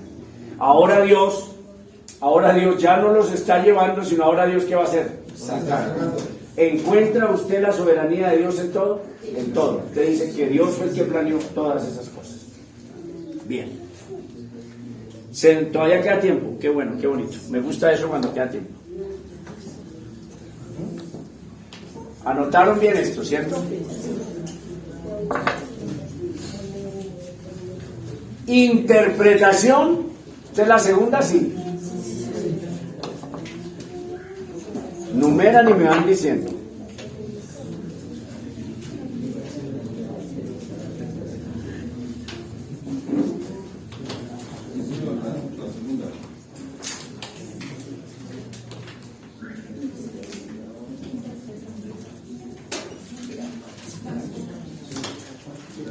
Y aquí llegamos a nuestro primer gran obstáculo.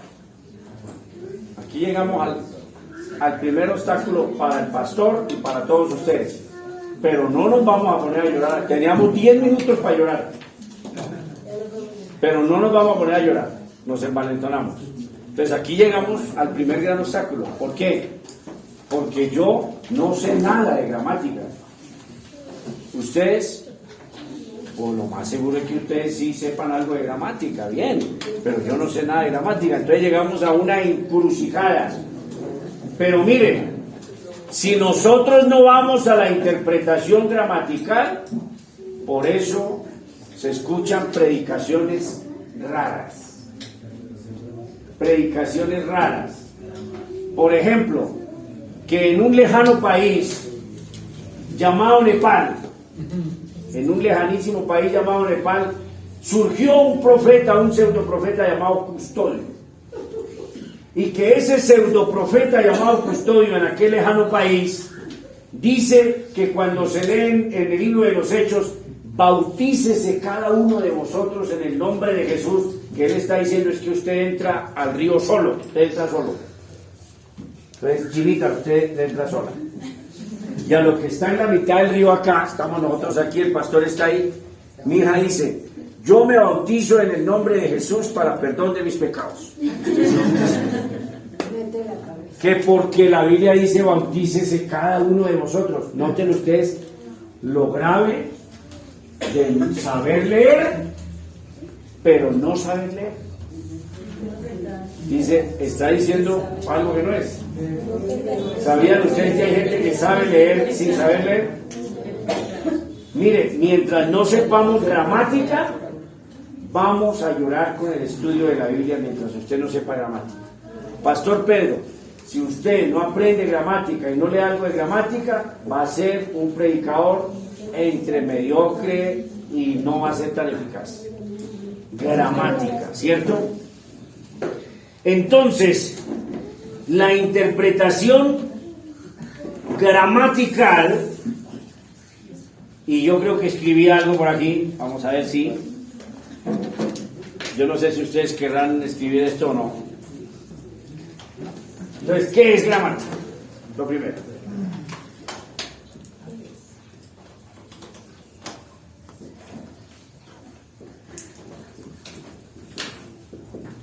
¿Qué es gramática?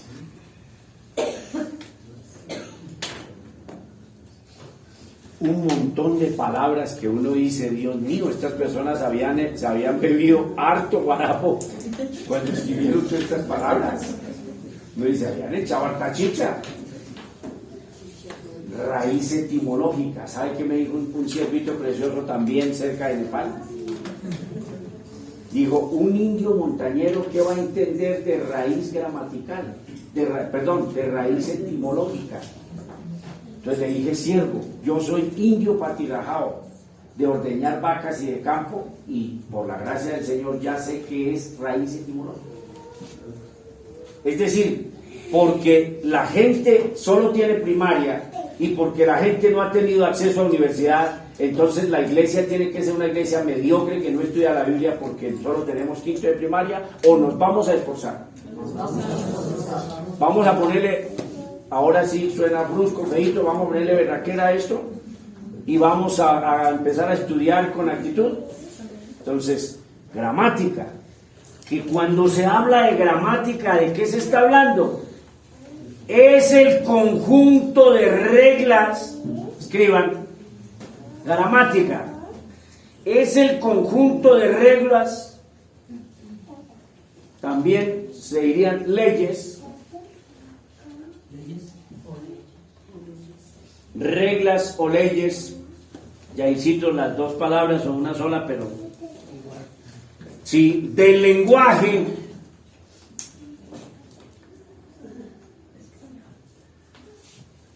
que regulan. ¿Qué es regular? Controla. La palabra regular hay que tener cuidado porque son palabras con ambigüedades. ¿Cómo me quedó la pintura? Regular. ¿Qué le está diciendo? Que le quedó tirando a mal, ¿cierto? Pero cuando se habla de regular, se habla de reglas. Reglas. Siga el conducto regular. ¿Cuál es el conducto regular? El conducto regular es que el joven le dice a Diego, que Diego es el líder inmediato del joven, es conducto regular. Pero si sigue alguna situación, Diego debe dirigirse al conducto regular, que es su pastor. No tiene por qué solucionar cosas que no le competen, porque no está a la altura de poder resolverlas. Cuando digo a la altura, no estoy diciendo que es que no tenga la capacidad, es que hay un conducto ¿qué? Regular. Bien, me explico entonces. ¿Puedo participar de la cena? ¿Debe Diego dar esa respuesta? No la debe dar. El conducto regular no se lo permite. Dieguito, ¿puedo participar de la cena? No me compete a mí. Pregúntele a quién. Al pastor, que es el conducto regular. ¿Sí ven? Entonces, cuando se habla de regular, lo que regula la lengua son las reglas, el lenguaje que regula el uso de cualquier lengua. De cualquier lengua. Y entonces aquí nos acordamos de un tremendo abismo. ¿Se acuerdan de esto que hicimos la otra vez? Este es el abismo que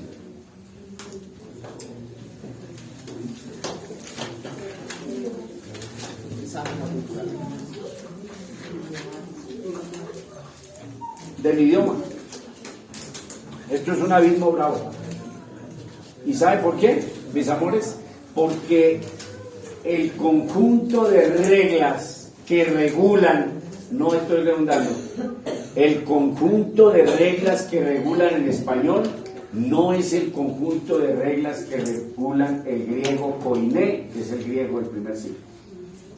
Y entonces, ¿se puso bravo esto? Claro. Y el conjunto de reglas del español no es el conjunto de reglas del inglés. ¿Sí ve? Entonces, ¿debemos saber un poquito de gramática? Pero resulta que se nos complicó, mis amores, porque hay que aprender reglas del griego koiné y reglas del español para poder hacer el estudio. ¿Por qué? Porque usted habla y usted escribe y usted lee y su Biblia está escrita ¿en qué? En español. Pero resulta que el idioma original en que escribió el apóstol Pablo no fue español. ¿Fue qué? Entonces hay que saber. ¿Se complicó? ¿Seguimos con el estudio o paramos? Podemos, Marcelita, definir, paremos, porque si no sabemos esas reglas, entonces es grave. Aoristo, en el griego, aoristo, es un pretérito, es un verbo pretérito en pasado. pero esos aoristos en griego, esos pretéritos, tienen diferentes aplicaciones. Ahora, conocemos las reglas de nuestro español.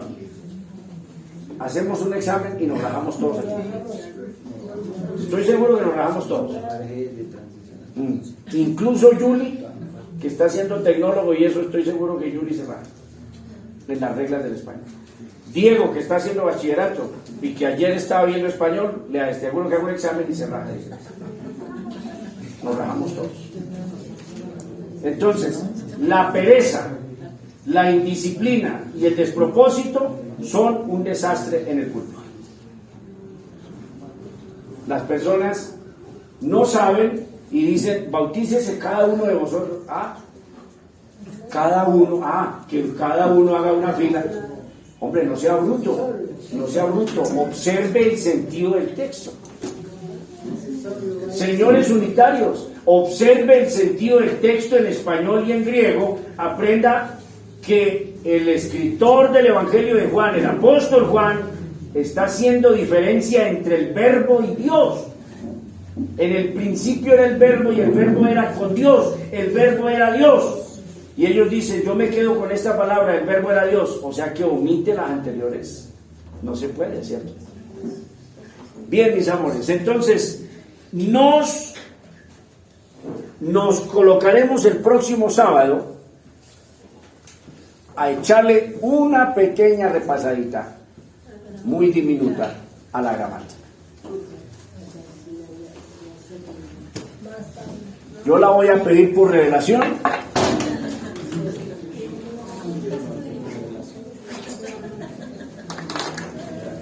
Pero atérrense. Mis amores, atérrense. Ya les dejé tarea, ¿cierto?